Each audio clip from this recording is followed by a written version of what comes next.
Hola amigas y amigos de la Mula, bienvenidos a una nueva conversación con los invitados de la Feria Internacional del Libro de Lima. Esta vez estamos con Lidia Cacho Ribeiro, periodista mexicana y activista de derechos humanos. Bienvenida, Lidia. Muchísimas gracias y gracias a la Mula por la invitación.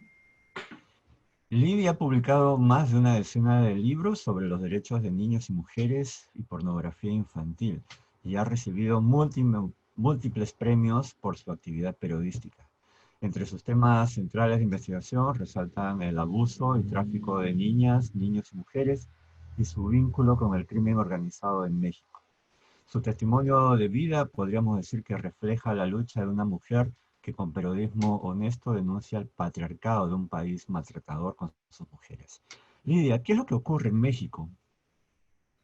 Bueno, lo que ocurre en México, como en el resto del mundo, particularmente en América Latina, es que se están encontrando dos fuerzas que a lo largo de los últimos 20 años se han, digamos que, fortalecido cada una desde su lugar. Una es el feminismo y los movimientos aledaños al feminismo que tienen que ver con hombres que trabajan con nuevas masculinidades, etcétera, etcétera. Y por otro lado, todos estos grupos conservadores vinculados, no siempre, pero muchas veces a la iglesia, vinculados a los grupos políticos conservadores, que están en contra de todo movimiento de liberación de las mujeres y de las niñas y de la liberación del machismo hacia los niños, de la educación machista hacia los niños.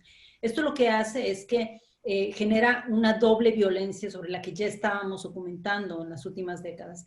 Eso por un lado, ¿no? Hablando sobre el incremento de feminicidios durante la pandemia, sabíamos que había 10 feminicidios diarios en México, están perfectamente documentados, y durante la pandemia hemos llegado a 12 o 13 al día, en el contexto del confinamiento en el hogar, y sin una respuesta adecuada del gobierno, sin una respuesta de la policía, etcétera. ¿Qué sucede? Sucede que uno, como a muchos países, los tomó de sorpresa, pero por otro lado México no está preparado para esa infraestructura. En cuanto entró Andrés Manuel López Obrador, presidente de izquierda, del que esperábamos mucho más para estos temas, retiró una buena parte de los recursos para los refugios y todos los centros de atención a víctimas de trata y de violencia. Y por otro lado tenemos el narcoestado, del que ya hemos hablado muchas veces, desde que por toda Latinoamérica, y que está directamente vinculado con todos los partidos políticos, ninguno se salva.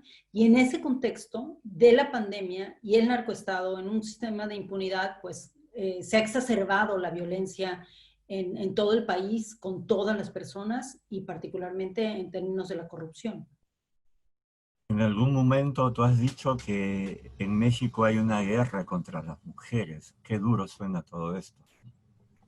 Bueno, es durísimo, pero es cierto. Es decir, yo tengo 30 años ya documentando estos temas como periodista, como reportera, y yo honestamente ha habido momentos de mi vida cuando yo era mucho más joven, que estaba en Ciudad Juárez documentando los feminicidios, que me sentía como una reportera de guerra. Estabas en una zona de guerra, en Tijuana, en Tamaulipas. Yo he tenido que salir corriendo de Tamaulipas como si tuviera que salir corriendo, como otros periodistas, por supuesto, de Afganistán, con soldados vendidos al narco, tratando de sacarnos a las y los periodistas porque estábamos documentando violaciones a los derechos humanos o feminicidios o trata de personas. Entonces, pues por supuesto que hay una guerra en contra de las mujeres y las niñas, pero ahora también en contra de los niños que están siendo utilizados para la narcoagricultura por todo el país y para el sicariato, ¿no? Algo que vimos que sucedió en Colombia, en Bolivia, en Venezuela, y ahora lo vemos con mayor claridad. Yo lo he documentado en México, y solamente en el norte de México, en los estados de Sinaloa y de Chihuahua, encontramos a 30,000 niños desaparecidos que quedaron en manos del narco, de los grupos de delincuencia organizada para la explotación laboral en el ámbito de la narcoagricultura. Eso es trata de personas y la ONU se niega a reconocerlo. Y cuando hablamos de Lidia Cacho es inevitable hablar de los demonios del Edén. Ya hace 16 años publicaste que era tu segundo libro con el subtítulo El poder detrás de la pornografía. Ahí reúnes testimonios de niñas sometidas a abuso sexual por parte de un empresario hotelero. Y todo esto es como una parte de toda una red, ¿no es cierto? Y a partir de esta investigación has recibido amenazas, has sido secuestrada, torturada. ¿Cómo explicas esto cuando uno hace periodismo, ejerce periodismo de investigación y se expone a todo esto por descubrir una gran verdad? Bueno, yo creo que sucede en todos nuestros países, ¿no?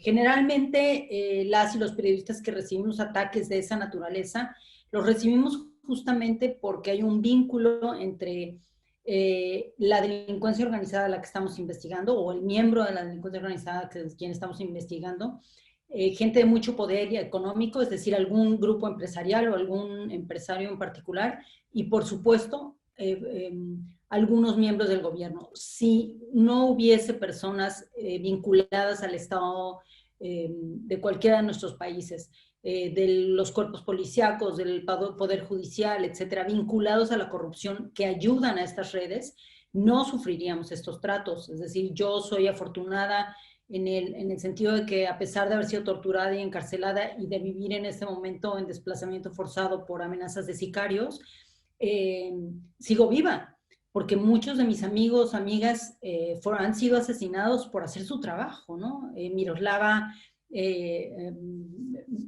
acaba de ser una amiga periodista de Chihuahua, justamente acaban de hacer hace 2 días de decir que, bueno, el gobierno mexicano de anunciar que descubrió ya quiénes son sus asesinos, ¿no? Y que van a sentenciarlos. Entonces vamos a ver qué pasa, pero bueno, pues es bien complejo mientras no erradiquemos estos vínculos mafiosos entre el Estado mexicano y los grandes productores de pornografía infantil y los consumidores de explotación sexual comercial infantil y juvenil, no vamos a terminar con esto. Es uno de los delitos más que más dinero les deja a la delincuencia organizada después del tráfico de armas, ya ni siquiera de la venta de drogas, ¿no? Esto es un desencuentro entre la economía, los negocios y los derechos humanos. Y mucha gente se hace de la vista gorda, autoridades sobre todo, ¿no? Y entonces, Absolutamente. esta industria de turismo sexual que tú investigas ocurre no solamente en México. Así es, por supuesto. Yo justamente después de hacer Demonios del Edén, después de escribir otros libros, muchos artículos periodísticos, decidí responder a la pregunta que me hacían en todas partes, incluido en Perú cuando fui a visitar para presentarlo. Y la pregunta era, ¿cómo se llevan a nuestras hijas e hijos? ¿A dónde? ¿Quién? ¿Cómo lo manejan?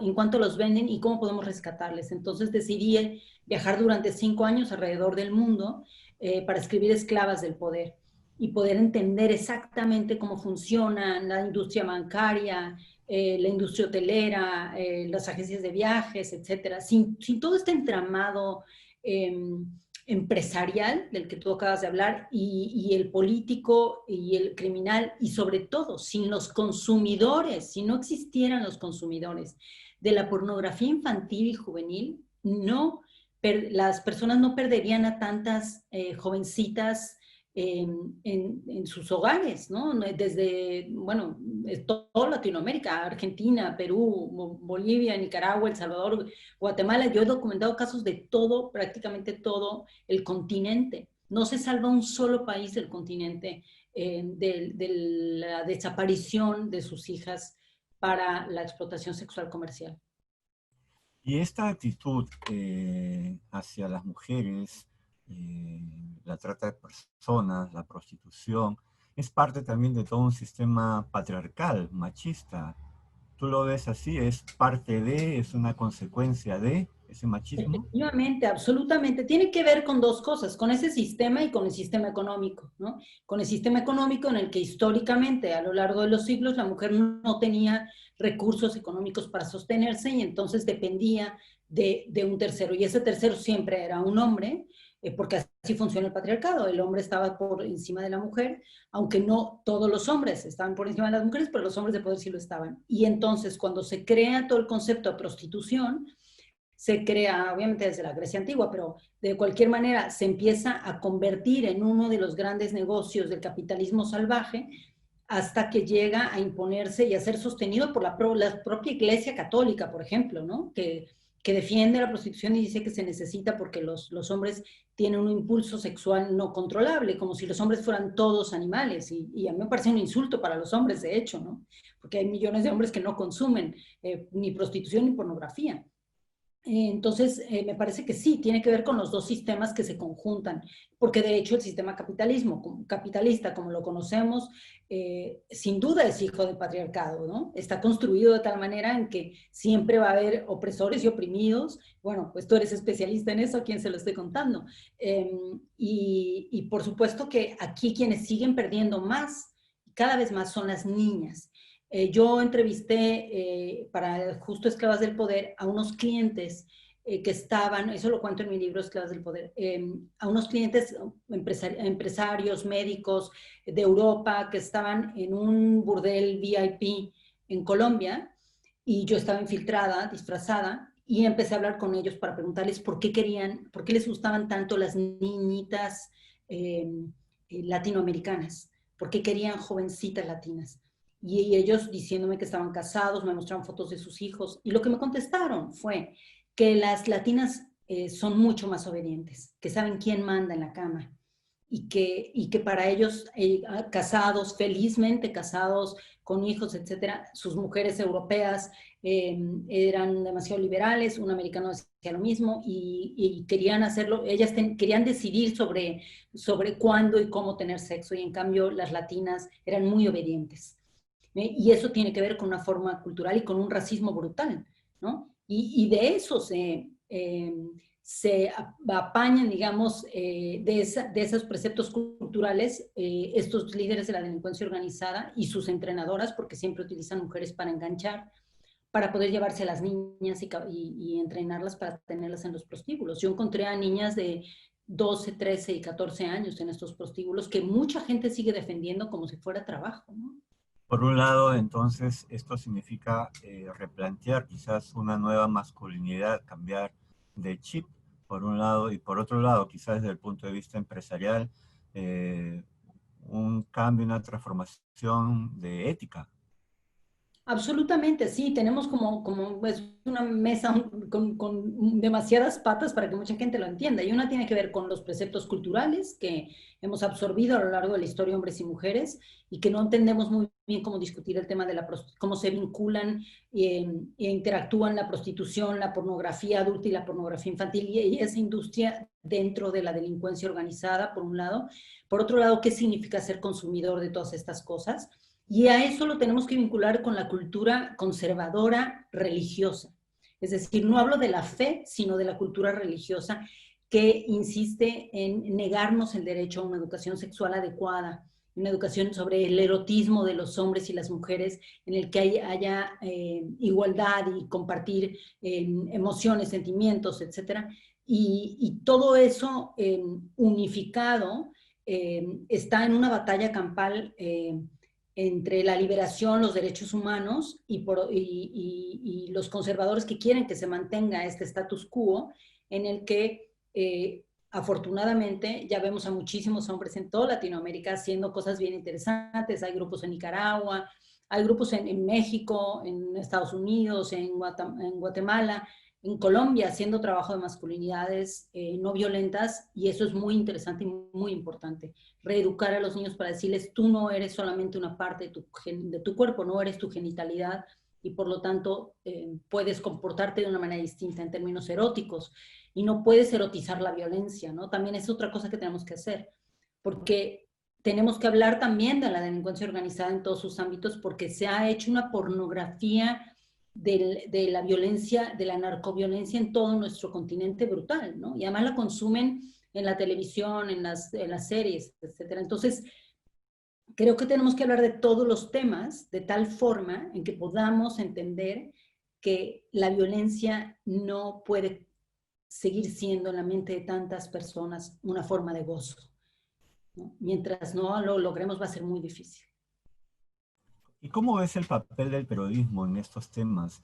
Eh, ¿Cómo es el papel actual y cómo debería ser, de acuerdo a tu mirada, con tu experiencia, cómo evitar revictimizar a las mujeres violentadas y por otro lado, cómo evitar el amarillismo, ensalzar esta, por un lado, violencia contra la mujer. Confusión muy grande. Una cosa es la estética de la belleza de los hombres y las mujeres del cuerpo humano, y otra cosa es explotar el cuerpo humano de una mujer o de un hombre o de un niño o una niña a partir del deseo de un tercero, ¿no? Y a partir de ese momento en el que esa persona quiere colonizar el cuerpo de una mujer o una niña, entonces estamos hablando de violencia naturalmente. O sea, no hay, ahí me parece que no hay discusión. Cuando un periodista o una reportera, editor, etcétera, lo entiende y puede distinguir la diferencia entre utilizar los cuerpos de las mujeres eh, para tener mayores ganancias en su medio eh, y cuando decide, por lo contrario, explicar el derecho de las mujeres a ser ciudadanas con plena libertad de su sexualidad cuando la expresan ellas y no un tercero, las cosas cambian radicalmente por un lado. Y por otro lado, los periodistas se tienen que capacitar, y las periodistas cada vez más se tienen que capacitar en comprender cómo funcionan los derechos humanos y los derechos sexuales y reproductivos de las mujeres. Y los derechos, por supuesto, también de las niñas. En la medida en la que un periodista lo hace, inmediatamente deja de revictimizar a las mujeres violentadas. Un ejemplo muy práctico en este sentido es cuando un reportero va a narrar una violación, en lugar de decir fulanita de tal fue violada en la calle tal porque venía vestida de minifalda y fue violada por un taxista. Es un taxista en la calle tal y tal, llamado fulano de tal, dependiendo de la legislación del país, se detuvo y secuestró a una joven de tantos años sin decir el nombre y la violó. Es decir, tenemos que señalar quién es el personaje aquí que ejerce la violencia, y después sí, por supuesto, cuando hablamos de las víctimas, tiene que ser con el derecho de la víctima a narrar su historia, ¿no? ¿Y esto significaría también la necesidad de un enfoque de género en el periodismo? Absolutamente, definitivamente. Yo creo que lo hemos logrado, lo vamos alcanzando poco a poco, cada vez con mayor logro, digamos, por lo menos en toda Hispanoamérica. Creo que las feministas eso sí lo hemos logrado y tenemos que celebrarlo. Y es poder trabajar con nuestros compañeros, con nuestros colegas, editores y demás, y para capacitarnos juntas y juntos para entender cómo escribir, cómo narrar, cómo mirar con perspectiva de género todo lo que sucede a nuestro alrededor y a partir de ahí poder explicar el mundo.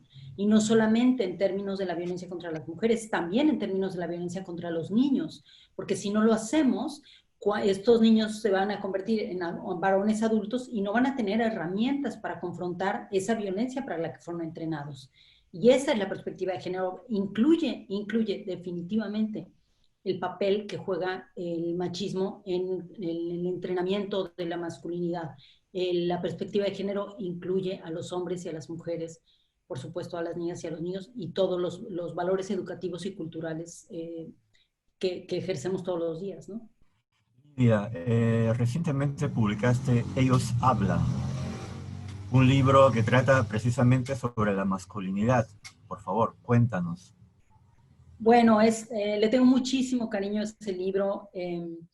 Me ha sorprendido la respuesta que he tenido, sobre todo de muchísimos hombres y de todas las edades en todo el continente, y tiene que ver con una investigación en la que decidí entrevistar a hombres de diferentes edades, condiciones socioeconómicas, condiciones culturales, etcétera, y preguntarles en qué momento supieron que se habían convertido en hombres. Simone de Beauvoir decía, las mujeres no nacen, se hacen. Y yo creo, bueno, sabemos que los hombres también, es decir, un bebé varón es entrenado para ser varón, ¿no? Deciden que va a ser varón. ¿Y cómo se va a convertir en varón? Se va a convertir en un machito, ¿no? Y a partir de ese momento se crea todo un patrón cultural y yo quería que me explicaran eso. Y resultaron profundamente conmovedoras. los hombres a los que entrevisté, todos me dijeron cuando los iba a entrevistar que no habían vivido violencia originalmente, que ellos creían que no habían vivido violencia, y una vez que empezaron a contar su historia, se iban percatando de los tipos de violencia que vivieron y de qué significaba la masculinidad. La gran mayoría ni siquiera se lo habían preguntado nunca en su vida. La segunda parte del libro es ya una reflexión de puros hombres expertos. Solo entrevisté a hombres. No hay ninguna mujer en ese libro, excepto la autora. E intenté desaparecer yo misma de ahí, excepto que contando en la introducción una pequeña anécdota que me sucedió en Perú justamente, y en la que un jovencito se me acercó después de la presentación de un libro y me preguntó cómo podía decirle a su madre, explicarle a su madre que estaba siendo abusado sexualmente, y a mí bueno, me conmovió profundamente e intenté ayudarle como pude, pero me parece que eso sucede en todas partes. Tienen mucho miedo de hablar porque no les creemos. A los niños en general no se les cree, y a los niños varones menos, ¿no? En términos de eso, de su sexualidad y de los tocamientos y del maltrato y de la humillación. El periodismo nos sirve para construir puentes entre la realidad y quienes están lejos de ella. Absolutamente, definitivamente. Bueno, tú lo sabes muy bien, claro.